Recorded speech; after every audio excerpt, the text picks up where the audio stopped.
Let's talk about one of the most overrated shots or serves in pickleball, which is the slice serve, or the slice shot for that matter. Anytime you're putting slice on it, it's not doing what you think it is. Why don't you ask yourself, say self, if you hit a slice serve, how many times have you won a point from hitting a slice serve? Probably not a lot. And if you do, it's probably a fluke. And that's because it doesn't do what you think, and it's statistically not a good shot to choose. You could hit a generic or a very basic topspin serve, having it land deep and get a better result than if you try the slice serve. And if you don't believe me, watch the rest of this video because I'm gonna break it down.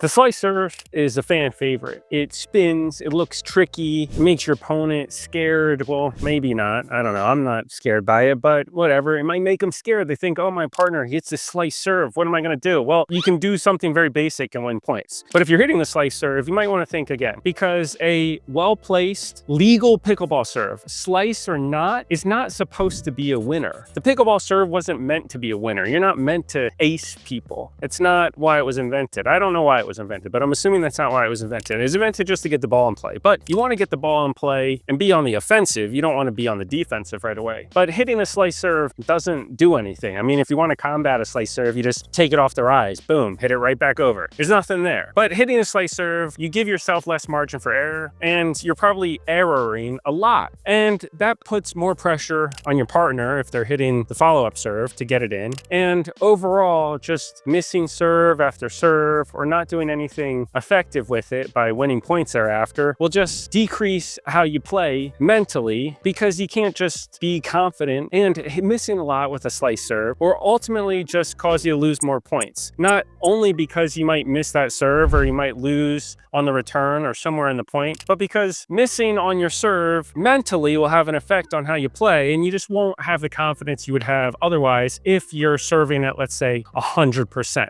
So the slice serve, they're most likely holding in a continental grip or something, and they're swinging, they're slicing it like that. They're coming from top to bottom and under to the side. Technically, it's not really a legal pickleball serve because you're not going up, but that's beside the point. But let's say they hit it anyway, or let's say they come up with a way to hit it legal where they go upwards with it. Even in that situation, it's not really doing much. You do that, whoop-de-doo. It did bounce, and it looked cool when it bounced, and if they let it bounce a lot, they would have been chasing it across the court to the parking lot. But like I said, if you know how to handle it, you'll just take it off the rise, and you won't even give it the chance to do that. I mean, you can see a slice serve being hit too by just how they're showing the paddle face. It's effective in tennis because the court's bigger, and there's more margin for error on a tennis court. But on a pickleball court, it's small, and you can see what your opponent's doing. I mean, if they line up with a continental grip, the paddle face looking like this, like they're gonna get to work on some hibachi, then you know what they're gonna do. It's easy. You can see the ball literally spinning in the air. Just step in, take it off the rise, done. But on the other hand, if you want to hit an effective serve, if you actually want to get good at pickleball, that you'll learn that being good is in statistics, the percentages. And the more serves you get in, the more chances you give yourself to win the next point. That being said, you don't want to have a weak serve either. You don't want to set them up for a winner to get pounded. So you want to try to just hit a topspin serve. We focused on one of my other videos about how to hit a topspin shot, how to hit a topspin drive. Topspin, you're going brushing up the back of the ball. So an effective serve can look as basic or as simple as just dropping the ball, brushing up the back, getting it to land deep, and that's all you really need.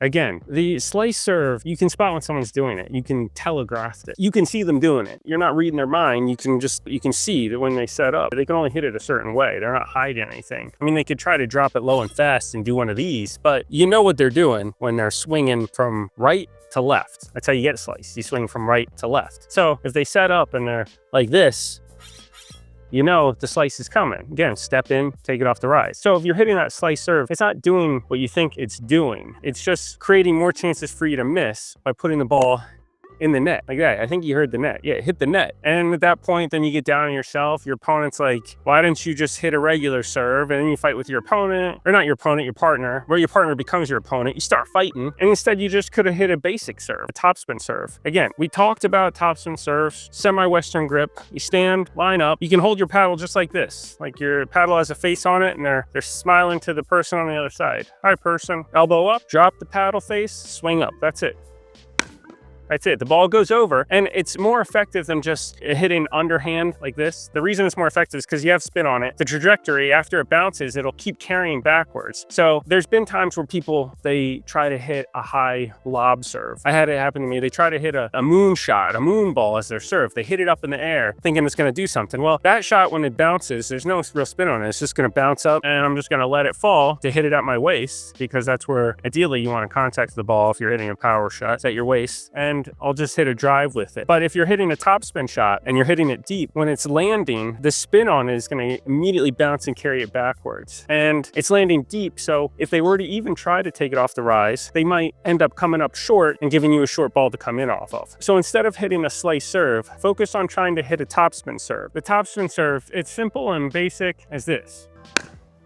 That landed in, by the way. It landed in close to the baseline, had a lot of spin on it, and boom, that's it. And you don't have to hit for power. There are people who hit serves for power and they try to rip it. But again, the serve, you're not supposed to hit a winner off the serve. I mean, you can, and it's great. It's great for morale, and it's great for dominance, and you feel good and you get a quick, easy point about it. But overall, in the long term, you might win the battle, but not the war. You want a lot of percentage, a high percentage serve where you don't miss a lot and you get it in. Even if you wanted to do a block, we talked about blocks in one of our other videos, the smiley face block, you could try that. You still have to contact it below the waist for it to be legal, but you could keep the paddle head up and hit over like that. That would even be better than a slice serve, because a slice serve, it's a low percentage shot. It doesn't really do anything. It's supposed to look fancy. It's not, and it might cost you more points than you're willing to give up. For more instructional pickleball videos, make sure you hit that subscribe button.